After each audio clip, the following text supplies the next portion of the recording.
Welcome to Food Tribe, a podcast all about the people doing great things in the world of food. I'm your host, Georgie Creven, and each week I'll be talking to chefs, farmers, producers, cookbook authors, and restaurateurs about their food journeys, the highs and lows of working in this industry, and what food means to them. So join me as I take a closer look at the stories behind the tribe of trailblazers making their mark on our food industry. Hello friends, and thanks for tuning in. Today I'm speaking to the lovely chef and grower and 1/3 of Soar Collective, Lulu Cox. So Lulu's been cooking professionally since she was around 18, first in the private catering world and then moving into London restaurants. Most recently, she was sous chef at the beloved Rochelle Canteen. And while she was there, Lulu began to grow more and more interested in the produce and how it was grown and farmed. So last year, she took a risk and left the kitchen to go and work on farms and learn more about regenerative growing. And this led to a whole lot of new doors being opened. And last year, Lulu co-founded Soar Collective with two of her best friends, which stands for Spring, Summer, Autumn, Winter. And they grow the most beautiful flowers just outside of London. And they do pop-ups and food events that champion local seasonal ingredients. They've actually just finished up their spring residency at Newcomer Wines in Dalston. So I met Lulu there a couple of weeks ago to chat about her experiences in the kitchen and on the farm and how she's combined her knowledge of both to craft this whole new career for herself. We also chat a bit about her new book that she's working on with Henrietta and Bridget from the Land Gardeners, which is going to be called Soil to Table. There'll be chapters on soil, on regenerative farming techniques, spotlights on different UK producers, and Lulu's recipes, of course. Yeah, Lulu is just a really cool girl. She's a fantastic cook. She's someone who cares about where things come from and the connection between food and farming and our environment. And I think she's one to watch on the UK food and farming scene. So if you are around this summer, Soar Collective are doing some events and pop-ups where Lulu will be cooking. So I'll put the links to their website in the show notes. So definitely go and check that out. And let's get on to the episode. I hope you enjoy the chat with Lulu. It's summer now, finally. We're sitting in the garden of Newcomer Wines. What are you barbecuing tomorrow night? So I've gone back to the hogget. So I kind of started on hogget at the very beginning. I think I was almost thinking that the spring was going to be the same kind of weather that we had last spring, and quickly realised that actually barbecued hogget was a little bit early for that because it was so cold. But now that it's got much warmer, it's such a lovely thing to barbecue, and not having an oven or any other kind of form of heating except in induction, it works really well. Yeah. And are you still doing the asparagus with the No, I've actually changed that now. Butter? I was quite reluctant to take that off because I really enjoyed that, and we've got so many nettles at our site, so it was great to use them up as well as almost keeping them at bay. So it was kind of multifunctional. I really love that dish, but we've changed it now, and we're doing like broad bean, a raw kind of salad with new, like young season broad beans, asparagus. What else are we putting in it? I've got some basil in now because we can get some British basil, which is great. And I've basically just been really patiently waiting for English vegetables and being really strict about just being like, no, I'm just using English. I mean, I'm using olive oil, I'm using anchovies. So there are some dry store things that I'm using from further afield, but vegetable and meat and dairy is all British. Yeah, because your cooking style, I mean, in terms of coming up with your recipes and your dishes, you very much take inspiration from local produce, and your whole thing is really showcasing producers from around the UK. Yeah, definitely. And I think I've always been into like provenance, and I've always been into the farming angle of it. And I think as a cook, it's such a satisfying thing to really wait for the produce, and to get, I get much more excited about the produce when I know the story of where it's come from and the hard graft that's gone into it. So yeah, I definitely, I mean, the supply side of it is, one reason that I love to cook and I love to be involved in the hospitality industry is the relationships you have with suppliers. Yeah. And I think what's so interesting about you and your story and what you do is that people may not know, but you were a full-time chef. You worked at restaurants around London. It was Bocca de Lupo, St. John, Rochelle Canteen. And then was it about 2 years ago you had the desire to learn more about regenerative farming and agriculture, and you're super passionate about that connection between food and farming and the environment. So what happened? Why did you decide to go from the kitchen to the farm? I think as a young child, I was always very curious about gardening and spent hours helping my mum, even though at the time I was quite embarrassed about it and I didn't talk about it to like friends. I just didn't, I don't know why. I think it wasn't a cool thing as like a young kid to be into gardening with your mum. And I think, and obviously I was cooking a lot as well when I was young. And I guess the natural progression from learning about gardening and plants was into agriculture. So I guess I just got more interested in growing. And whilst I was at the canteen, I became really curious about different suppliers. I became really frustrated with some supply chains. And, I think there was one Christmas, and this is something that everybody at the canteen wouldn't have been happy with, but I think we got cranberries in from Massachusetts. And that was when I was like, I can't do this. It just felt too frustrating. And I went down to a regen kind of farming conference down in Cornwall. It came up on my social media. I think it must have been a promoted post or something. I was going to say there's those customized marketing ads do come in handy sometimes. They really do, actually. They really do. In this case, it was really handy. And I think I already had a couple of weekends off that month, so I really tentatively asked Ewan whether I could get this weekend off to go down to Cornwall and go to this conference. And it was, honestly, it was so inspiring. And there was probably about 100 people there. It felt very new and it felt very real. And I felt like I'd never really been part of a movement or part of, I don't know how to describe it actually, like, I guess a movement really. And I can remember thinking in my head, I was like, this is really real, and like this isn't like a fad, or this is really passionate people talking about something that has a huge impact on the environment and has the ability to really change. It's not just a far off concept, exactly, or an idea. Exactly, it's actually real. No, and since that event, there has been that network of people have really stayed in touch. And sadly, obviously, because of the virus, there hasn't been another gathering, even though there was, lots of plans for things to happen. But people from that event, it's been really interesting to see their projects grow, not necessarily from that, but just understand that, I guess that's where they kind of came from. No, it was really interesting. Like Kathy St. German, who actually put on that weekend, started the whole Farms to Feed Us initiative with Catherine when COVID started. Yeah, I want to get onto that when we talk about your book. Yeah. So that sort of was almost like a watershed moment for you, and you decided you wanted to go onto the other side of the food scale and learn about growing and farming. Yeah. And I'd spent a couple of days at Fernvarrow, and I'd gone down to visit like Plawhatch and Tablehurst and seen that like biodynamic little spot in, I think it's East Grinstead kind of area. And I when I was at Fernvarrow, I can remember being like, oh my God, I need to spend more time doing this. But I had some ties to London, obviously my boyfriend being one of them. Fiancé. Being a massive tie, and a great one too. Yeah. So I kind of needed to work out how I need to stay in London, but how I could also get involved with the farming, which is why I signed up to do volunteer at Flourish.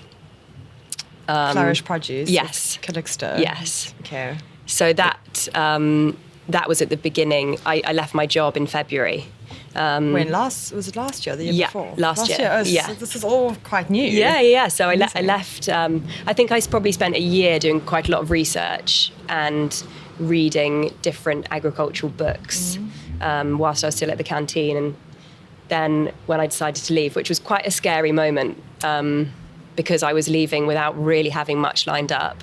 And I'd approached lots of farms and said, I want to cook at your farm this summer, and, had things in the pipeline.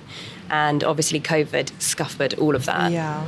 So financially, it was a pretty scary year. But I mean, a lot of people were in that situation. So, So you spent a few months at Flourish learning about the whole system. And what is sort of your biggest takeaway, or what made you?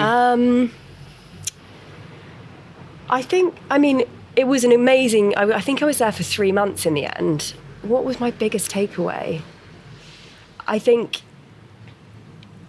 I loved the way that the farm was organised. Like Calixto is incredible at structuring the day and working efficiently, and I found that really, really great for like mental health, also like physical health as well. It was really rewarding. Completely different lifestyle, I guess, to being here in the city. Totally different lifestyle, and your body felt exhausted at the end of the days. And I can remember being like on like a Friday being like, I can't wait to have a bath because my whole body aches. And coming from a kitchen, but it's a totally different ache. It was like my knees were like, oh, I need a knee break, or just like. But I feel like the exhaustion felt more healthy than kitchen exhaustion because of being outside, fresh air, engaging with the land. Exactly. Yeah. And I think a lot of chefs, around London, they have that idea. They want to go and engage with or learn about farming, and they go off for a stint, but then they always come back to the kitchen. So why didn't you, or what made you think? Because at the moment you're which we'll get onto, but you're doing farming and cooking, and I'm curious, do you want to keep doing both, or do you think of yourself more as a farmer / grower now? It's an interesting question, and it's definitely something I'm trying to figure out. And last summer, when I was not cooking so much, and people have definitely said this to me now. I was saying to people, I was like, I really miss the kitchen, and whilst I was amongst the gardens or the all the plots, I was constantly thinking of what I wanted to cook. But now I'm cooking, I can't wait to be focusing more on the growing, and I think it's one of those situations where either I have to commit to one or the other, or I accept that it's slightly chaotic doing both, but. You can teeter between them. Can I? I don't know if I can. It's a whole new world in 2021. Yeah, exactly. But ultimately, I think the thing that I care most about is the environment and the relationship that food has with the environment. So that will be the ultimate decider as to what I go to. And I think it will probably end up being more of the farming side, to be honest. Because you seem super passionate about that link, and you're actually, actively learning and kind of experiencing both sides. Yeah. Just coming from both angles, what change or opportunities for change do you see, or do you hope that they will come around in the next sort of 3 to 5 years? I think seasonality across the board, whether it's in a restaurant or whether it's in a supermarket, I think that needs to drastically change.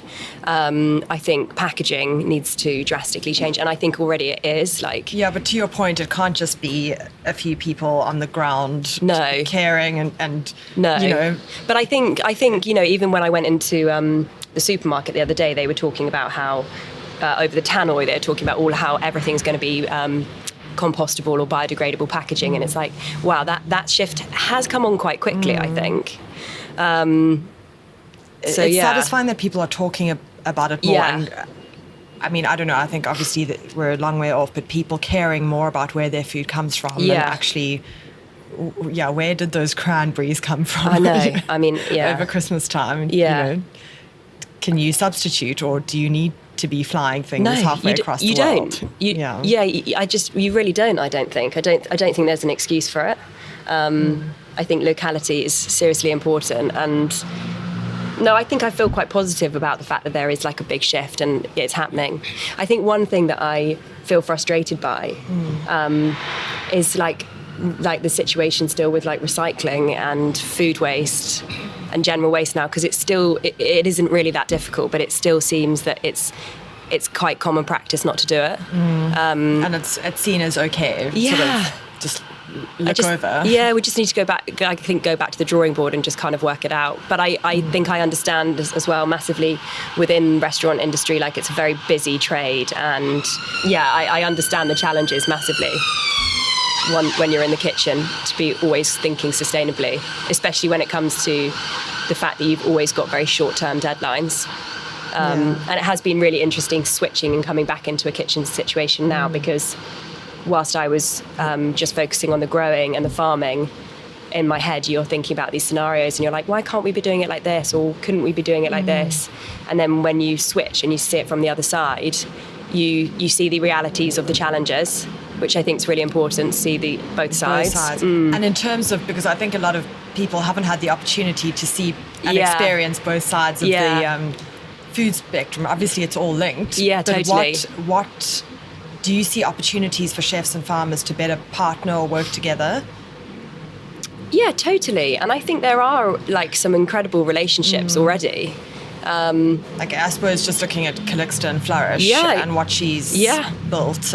Totally. I think what the guys are doing, Shrub Provisions, is amazing. I'm a huge fan of what they're doing. What are they doing? They set up, I think potentially last spring, and they basically work with a lot of very small farms in the Sussex area, farms that wouldn't be able to have a relationship or contract with a particular restaurant because they don't have as enough supply. But by grouping them together, it means that they can get into restaurant markets. So I think there's probably 10 or 15 farms, one of which, I can't remember, maybe it's called like Michael Hall or Michael Hill, is a biodynamic farm that has been biodynamic, I think, for 300 years. Wow. They have no form of irrigation. How it was always meant to be. Exactly. They don't water. They don't need to water because their soil is so healthy and because they've got such a balanced system. And the fact that produce is now accessible to restaurants, I think is incredible. Yeah. So what they're doing, I'm like, we need more systems like that. COVID did bring about some good innovations. 100%. Yeah, it really did. It really did. And being a farm kitchen, what part of being on the farm do you love the most, and being in the kitchen? Because it's obviously quite very different. I think being outside is definitely one thing, and seeing things grow and getting excited about what's next to come into season. And I think it's definitely that kind of sense of nurturing and looking after things that I love. So that with the farming, and I guess it's probably the same with the cooking. I kind of like to cook in that kind of way as well. Like I see myself as quite a resourceful cook, and I really enjoy just using very simple ingredients, and that same way of kind of just like nurturing food. Kind of, I think that's probably my style of. Like I love making tomato sauce from good tomatoes. Nothing very, better. Very, very simple. Like I really, really look forward to that day where I do that. Maybe you would have grown them yourself. I know, maybe. Actually, we have planted some tomatoes at the Poly this year, so. Okay. Yeah. Which brings us to current day. You are now sort of have this new free career where you're not full-time in the kitchen. No. Actually, let's start with flowers. Yeah, okay. So Soar Collective, you're growing flowers. Yeah. So what happened from Flourish to having your own plot where you now grow the most beautiful local varieties, right? Yeah. Well, not necessarily local varieties actually, because there's a lot of varieties that grow very well in this climate, but actually, their origins are Mexico or further afield. But flowers came about because a very old and actually best friend of mine, Jess, is a florist. And Jess and Liv, who is also the other founder of Soar Collective, both florists, became very frustrated with the supply chain and the lack of British flowers on the market. So with their work, they just couldn't get the traceability or not necessarily, I guess, the quality, but also they just wanted real flowers that move, as opposed to flowers that are flown in from or shipped in from Holland that are covered in pesticides, and there's no traceability. Nobody knows about the working ethics, etc. And I suppose always as like a very keen gardener and grower, and always like propagating things at home, Jess kept talking to me about it. And then some friends of ours who actually farm in Essex that we went to university with had a disused polytunnel on quite a big farm, organic farm in Essex. So Jess did a lot of the groundwork, and I was just kind of hearing about these conversations. And then we went to visit it, and I was like, God, this polytunnel's actually quite big. And I mean, it's an amazing polytunnel. It's got a lot of character, quite a lot of holes. We'll share some pics. So Jess really pushed this through. And the reason we actually first started growing there, and it was kind of an experiment, was to help a friend of ours who was getting married on the farm to grow flowers for her wedding. So it was all quite experimental. And obviously then the pandemic started. So work that we would have had was taken away, which meant that we were obviously able... no weddings, gatherings. No, exactly. So we had a lot more time to focus on growing there. And it was a 35-minute drive from Flourish. So I would finish my day at Flourish and go to the polytunnel and basically quiz Calixta all day long. And she was very patient with me and apply everything she told me to our polytunnel, basically. And then we had so many different conversations with Liv about how to set it up, how to sell the flowers, where to get them, which places to try and get them into.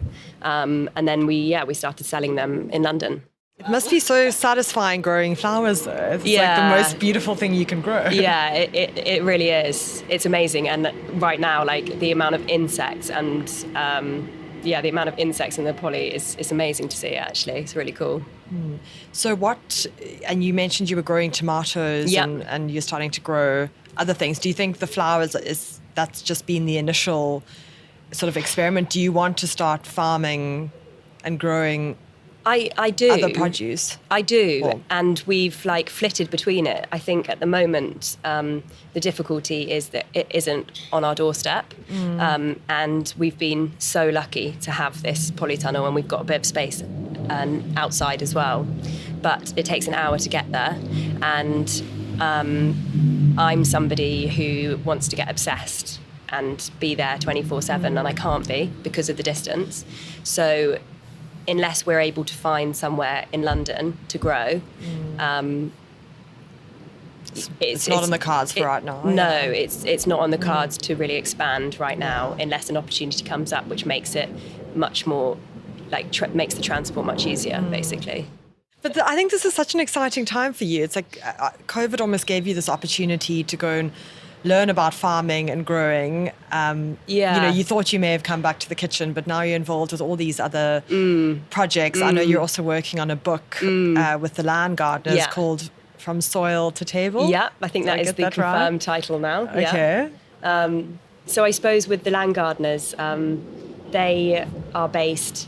they were based, actually. They've recently moved, but they were based in Northamptonshire, close to where my parents lived. And I'd been to visit their gardens and was totally blown away by their ethos, because they were very original. They were very ahead of the times. So it's two women. I forget their names. Bridget and Henrietta. Okay, yeah, people can follow. They've got an amazing Instagram account where they really talk incredible. About soil and composting and growing and Very, very knowledgeable, very passionate, incredible eye for design. Really, really inspiring people to work with. So I started there as a volunteer, and they had this volunteering group, and the idea was once a week for a year, there was like a group of 12 of us. We would go and we would be with the head gardener. It's like a 15 to 18 acre estate, and be taught different techniques. And it was incredible. It was a really interesting mixture of people. It was one day a week that everybody got so excited about going to. Sadly, COVID scuppered it, which was a real shame. So that kind of stopped it in April.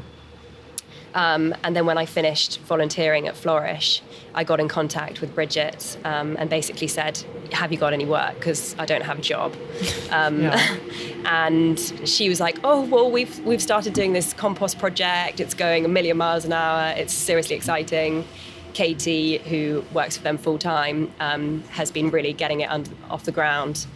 So yeah, why don't you come and help 2 days a week? Whilst I was there, they would invite people over to the estate to talk to them about, or to the house, I should say. They would invite people over to talk to them about the compost project and see if people were interested in trialling it on their land. And obviously I was like, oh, I'll cook for everyone, because this is exactly the sort of people that I want to cook for, people who are curious about this. And they have a beautiful kitchen garden there. So I would just spend my morning picking from the garden, cooking for them, helping with the compost, doing a bit of like help in the kitchen garden. And then we were fixing a French bean trellis. And Bridget was kind of taking pictures of us because she's obsessed with always documenting things. And we were like, Bridget, we should write a cookbook. And it's amazing how like one idea like that, and then I think it was the next day, both Bridget and Henrietta were like, let's do this. Lulu, start writing. Great. So it literally happened like that. And they've had 2 very successful books out in the past. So we put together a proposal for Thames and Hudson. And the plan is for it to come out in the spring. Who is this book for? What do you mean? Like who in terms of like who are you writing it for? Like who do you hope reads it, picks it up, uses it? Or what are people going to take away from it? Like simplicity, I suppose, and I think also I want people to take home from it that like if you haven't got mint, you could put parsley in it, and it will probably be equally as delicious and a different dish. Like the ability to like switch ingredients in and out and be resourceful in that way. I think that's one thing I would love. It was hard to keep the recipes super simple because I think I forget sometimes people don't want to spend hours doing stuff. Yeah. So and they're not necessarily chefs as you've been trained, or but it is like it's still like humble, simple food with good ingredients. So I hope some chefs will buy it. I mean, I would be flattered if they did. I hope they do. But growers as well. And we definitely are involving lots of producers and growers and inspiring businesses like Neil's Yard in the book, which is really exciting actually as well. Amazing. Because a theme across your cooking is obviously to champion or to showcase British producers and what people can create with these amazing ingredients that are at our doorstep, and just caring about, well, actually that's grown right here and what can I do with it in this season. Exactly. And I think that's something that Farms to Feed Us like really inspired the land gardeners and me as well, is like, suddenly they created this database list of suppliers. I was going to say, just for people who don't know, Farms to Feed Us started last year, as this database of farmers who now consumers can essentially buy directly. Yeah, I think so. And I think it was also about just putting them on the map because I suppose it's, I don't know, like in a way your local network sometimes gets a bit lost and you just, you know, I don't know, you forget to look or something like that. Yeah, or you may not know that this incredible ingredient is grown right here in the UK and you have access to it. Exactly. So like an example of that was just down the road from where the land gardeners are based in Northamptonshire. There was a amazing supplier who I'd worked with at Rochelle called Pumpkin Greg, who a lot of people know of, and he has an incredible selection of heritage pumpkins that he grows, And that was 3 miles down the road from the Land Gardeners. And they had never heard of him or knew of him or anything. And suddenly we were able to get his produce and use it and like expand his network there. So yeah, it's quite interesting in that sense. It's like a farming web of just putting people on the map. Exactly. But back from when you were interested in growing with your mum and looking at plants, what led you, or why did you want to cook? I think I always wanted to, and I enjoyed cooking at home, and then when I was 18, I found these cooking agencies online that would advertise cooking jobs in the UK and abroad, and I got so excited about the idea of going to Scotland or going to France or even further afield to cook for people. I suppose you're 18 and you want to travel. And so I applied for so many jobs and I got rejected so many times because I had no experience. But I kept at it and eventually got some under my belt. Some of them were absolutely terrifying. And when I look back at it, I'm like, oh my God. I'm going to have to ask you for one story. Oh God. Because private catering, there's always some... there is some gems. The first one that the first one that I did was down in Devon, and I had just passed my driving licence. I just got my driving licence, and it was for a family. The couple had just got married, and I got there, and I really didn't really know what I was doing. I think I took Mum's Mary Berry book with me, and they wanted like rack of lamb, and Could you cook? I could cook. I understood how to cook, but if I look back on myself now, I'd be like, no, I didn't know how to cook. And when I got there, everybody talked about the mother whose house we were in, who was away, and how terrifying she was. And still, I'm like, was this real? But everybody was terrified of this woman who was like an amazing cook. She was in her 60s, but she was away for a couple of days. Yeah. But she was coming back, so I needed to make sure I got to grips with it before she came back. And you were going to cook for her? Yeah, I was going to cook for her and like 8 others, including her son and his. They had just got married, his wife, and she was absolutely terrifying. And she ended up coming back earlier than expected. And I can just remember her like chasing me around the kitchen. I was making like a peach and almond tart, and the kitchen was just a mess. And I just But it was a really good experience, and now it almost seems like a bit of a distant memory now. Was she helping you, or was she shouting at you? Oh, she was being quite mean. Oh, really? She was really being quite mean, but she was bossing me around. I think ultimately the couple had probably made the wrong decision, and they needed quite an experienced chef. But nothing like a steep learning curve. No, exactly. Well, at least you weren't terrified or scared out of the kitchen. You carried on cooking. Yeah, I carried on cooking, and I spent quite a lot of time in the south of France cooking in like the most beautiful villages, and I got to go to the really incredible butchers and shops, and just the amount of produce that was available definitely opened my eyes. And I'd go shopping with a really nice basket full of tomatoes and be able to buy dried ceps, and it was really special. The ingredients were your muses. They really, really were. And I went up to Scotland and got to go to some really remote locations and cook for fishing parties. And then I went to Uganda for 4 months and cooked on safari lodges in really remote locations, and built menus with the local staff based on what was available in the market. And that was like a real eye-opener, because it was very, very stripped back. Like everything was on a generator. The generator was only on for 3 hours in the morning, 3 hours at night. I was the only woman.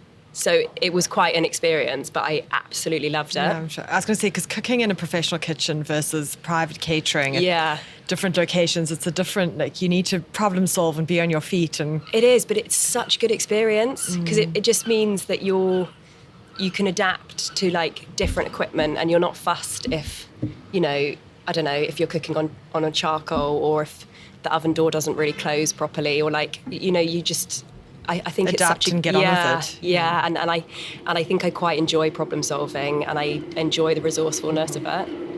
The equipment in Uganda was like, it wasn't really. It's incredible though. So in your 20s, you just got to travel the world and cook. Yeah, in all I these did. amazing locations. Yeah, it was really great. And then why the decision to go into restaurant kitchens? When I came back from Uganda, which was when I was probably 25, I wanted to go into restaurants. I was kind of like eager for the next challenge and very curious. And again, it exposed me to so many more ingredients. I was really lucky to do 6 months at Leith's School of Food and Wine. Okay. At that stage, I missed the first term because I'd already done quite a lot of cooking. Was it worth the investment? Yeah, 100%. Really? Okay. And before, I mean, there was definitely a phase in my life where I would be a bit shy about admitting it, but it was, you know, I was very lucky to be able to do it. And the exposure to ingredients and the tutorial, like the teaching was incredible. And I was working part-time for a family in the evenings, which helped might pay my rent, and meant that what I would learn in the day at Leith's, I would then go and cook for them in the evening. So I put it directly into practice, which made it a worthwhile investment. Yeah. And off the back of that, I got a job at Bocca di Lupo in Soho. And then after that, St. John, Yeah. and then Rochelle Canteen. And Yeah, and I did flit around in between those different restaurants doing some freelance stints as well. And did you enjoy working in restaurant kitchens? Yeah, I really did. And the pace at Bocca di Lupo, I was young and I had so much energy, and I could keep up with the pace of the service, and it was fast. And I really enjoyed it. I found the kitchen was very Italian. I found that quite difficult because I'm not a language person at all. But no, I really enjoyed it. I think I've always found it difficult, the restaurant hours. I think I found it less difficult when I was at Rochelle, because Rochelle was definitely, when I was there, I was in my element and I absolutely loved it. So that was, you know. That's your type of cooking, I guess, you know, produce-driven, seasonal. Exactly, and the garden. The Yeah. garden, like, kept me feeling really connected. And I really, I mean, I did enjoy the event side of it. I enjoyed the organising side of it, being out and about, like, would barbecue in the gardens, that kind of. I think I'm not great at like too much repetitive structure, so I did really enjoy that. Well, now what you're doing now, I guess, is perfect. Yeah, I could do a little bit more structure, I think. Hopefully soon. Obviously, I mean, you've got such a varied career in food now. You have the opportunity to do farming and growing, cooking, you know, project work, writing. What do you love most about what you do in this new career you've created for yourself? I really enjoy the research, and I really enjoy learning about projects that people are doing, and like the work that I do with Pastures for Life is there's a lot of like linking people up with other people, and it's all with such good intentions. It's also supportive. So I'm really enjoying that kind of work, bringing people together, I guess. Lulu, what's your favourite meal? Breakfast, lunch or dinner? I think lunch. Okay. If you could take anyone out for lunch in the food world, food or farming world, who would you want to take, and where would you want to take them? Oh, that's so difficult. Food or farming world? Who's your food hero? Alice Waters. Yeah, I'd go Alice Waters. Where would I take her? I'd probably want to go to her restaurant, Chez Panisse, to be honest. I mean, have you been? Yeah, I have been, Really? yeah. I went to San Francisco 5 years ago or something now. And was it amazing? It was incredible. Okay. Yeah, she's got like a flawless style. Yeah, love it. Alice Waters, Yeah. done. And where are your favourite restaurants to eat out at in London? Towpath, which I know is a big favourite of yours as well. Also, it doesn't help that I literally live a 2-minute walk away, so I have to rein it in and be like, you can't go so often. Yeah, I have so much respect for what they do. It's incredible. Laura's an incredible cook. Very incredible, and Laurie's an incredible host. Yes.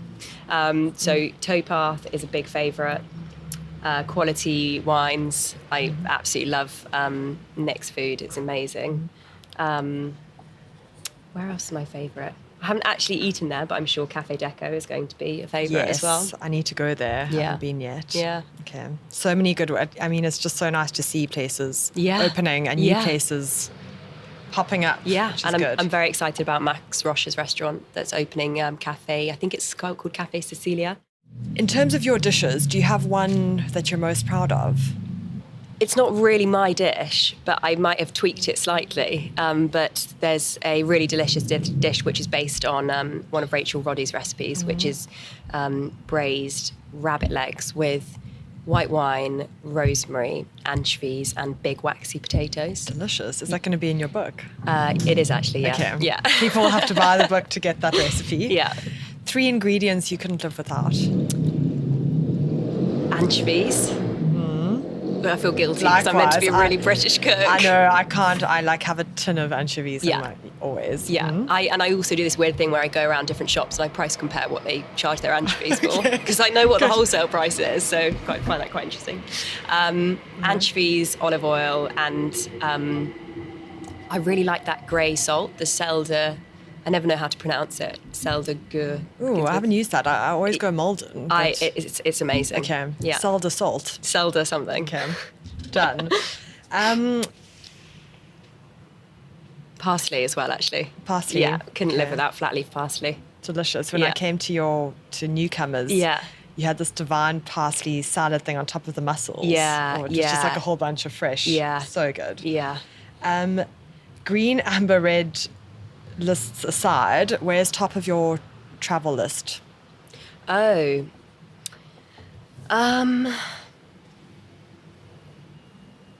It's really hard, that, actually, because I'm really hoping that I might be able to go away in January for our honeymoon for a stint.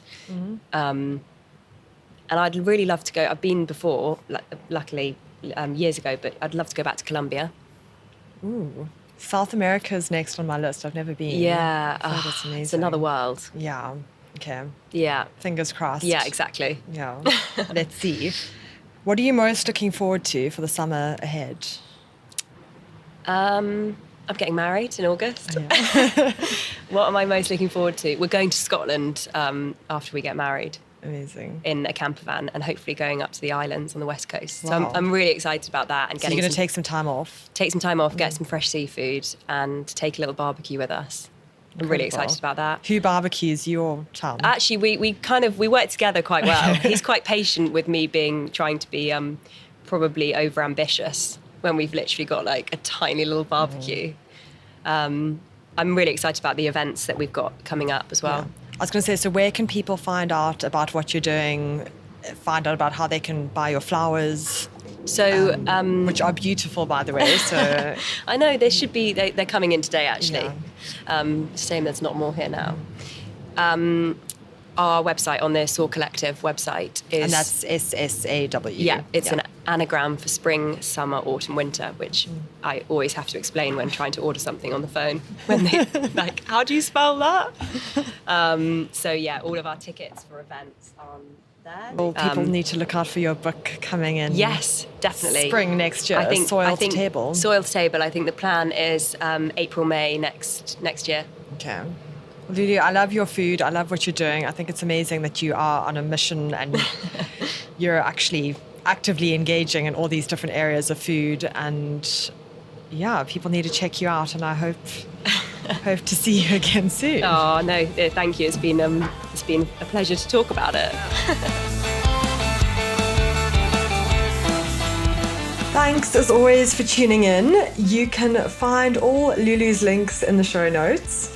And if you would like to say hello, you can find me on Instagram at @the_food tribe. And if you've been enjoying the show, please take a quick moment to subscribe, leave a rating and a review, and perhaps share the episode with your friends. Until next week, Bye.